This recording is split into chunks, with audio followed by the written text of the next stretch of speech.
फतेहपुर प्रखंड ग्राम निमी में भारतीय बौद्ध महासभा के द्वारा बाबा साहेब डॉक्टर भीमराव अंबेडकर जी का परिनिर्वाण दिवस के अवसर पर एक बैठक आयोजन किया गया। बैठक भारतीय बौद्ध महासभा के तत्वाधान में किया गया। इस बैठक का अध्यक्ष था उपेंद्र राजवंशी उर्फ हरि राजवंशी ने किया।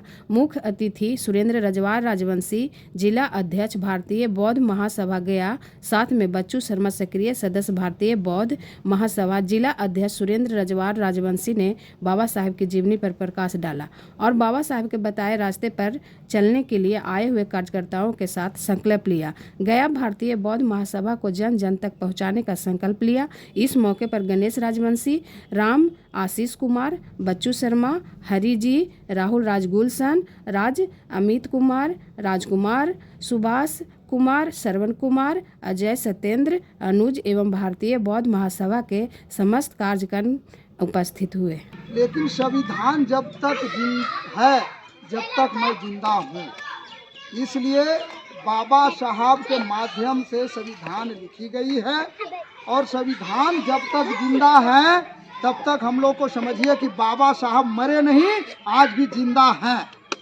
इसलिए हम लोग को निराश होने की ज़रूरत नहीं है। हम लोग की पढ़ने की ज़रूरत है, हम लोग की समझने की ज़रूरत है। मैं अब तमाम लोगों को यहाँ तक जो बैठे हैं, हमारे नन्हे बच्चे मिल गई कि अंग्रेजी हुकूमत से हमको आज़ादी मिल गई, लेकिन हमारा जो वास्तविक हुकूमत यहाँ जो चल रहा है, जो हमारा शोषण का हुकूमत चल रहा है, उससे हम कहाँ वंचित, उससे हम वंचित नहीं। आज हमारे घर में कुछ भी कार्यक्रम होता है, हम लोग अज्ञानता व हमारी माताएं, हमारी बहनें, वही देहाती में कहावत है, ये जब बूटा ढेरी हो जाए तब तो बूट बचेगा नहीं, बचेगा तो खा जाए। तो हम लोग को बीच जो जाति विशेष से हमको कहने का मतलब है, कामन समुदाय और बीमार आदमी ही मिलते हैं, सब पीठ पर बोझा लेकर के अपना प्रदेश खट रहे हैं। कोई गुजरात, कोई अहमदाबाद, कहाँ कोई नागपुर, कोई पुणे, कोई बंगाल। इसलिए कि इन षड्यंत्रकारी लोगों ने हमारे यहाँ का रोजी रोटी भी सब छीन लिया। सिंधु घाटी की सभ्यता में जब हम जाते हैं, इतिहास पढ़ो, इतिहास एशियंट हिस्ट्री में आता है कि उस समय हमारा देश सोने का चिड़िया कहा जाता था और बहुत स्वतंत्र और सुखमय जीवन है। 20-20 फुट की खुदाई में अभी भी 20-20 फुट की चौड़ाई लाइब्रेरी, पुस्तकालय, स्कूल, कॉलेज सब कुछ मिलता था। तो संडी नगर में ईटा का भी निर्माण उस समय हुआ था, सिंधु घाटी सभ्यता में। लेकिन जब ही हमारे देश में बाहर से आक्रमणकारी आर्य लोग आए, खैरन बोलन घाटी से हिमालय पहाड़ के बीच दर रहा है और वहाँ से आकर षड्यंत्रकारी लोगों ने आज तक हम लोगों का शासन किया हुआ।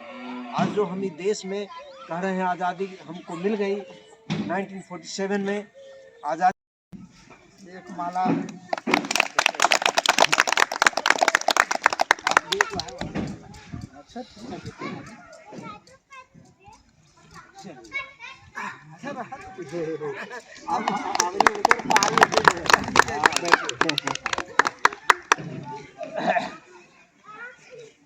मेरा नाम बच्चू शर्मा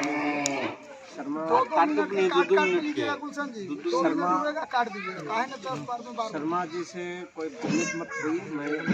मैं पढ़ने की ज़रूरत है। मैं नन्हे बच्चों से मैं कहना चाहूँगा कि जिस ज़माने में बाबा साहब पढ़े, उस ज़माने में हमारे दादा परदादाओं की बहुत कठिनाई हुई पढ़ने के लिए, लेकिन आज पढ़ने के लिए हम लोग की कोई कठिनाई नहीं है, बगल में स्कूल है। इसलिए मैं अपने बच्चों को कहना चाहूँगा, साथियों को कहना चाहूँगा कि जब कोई भी लड़ाई जीतने के लिए, कोई भी संघर्ष आंदोलन करने के लिए सबसे पहला शिक्षा है, क्योंकि बाबा साहब कहा था कि शिक्षा वो शेरनी का दूध है, जो पिएगा वो गुर्राएगा। इसलिए हम लोग को वो शिक्षा का, हम लोग को शेरनी का जो दूध है, हम लोग को अपने तन और मन में हम लोग को बैठा लेना है। जब तक हम लोग शिक्षित नहीं होंगे, जब तक हम लोग संगठित नहीं होंगे, और जब तक संगठित नहीं होंगे तो हम लोग संघर्ष नहीं कर पाएंगे। इसलिए बाबा साहब का जो 3 मंत्र थे, शिक्षित बनो, संगठित करो और संघर्ष करो।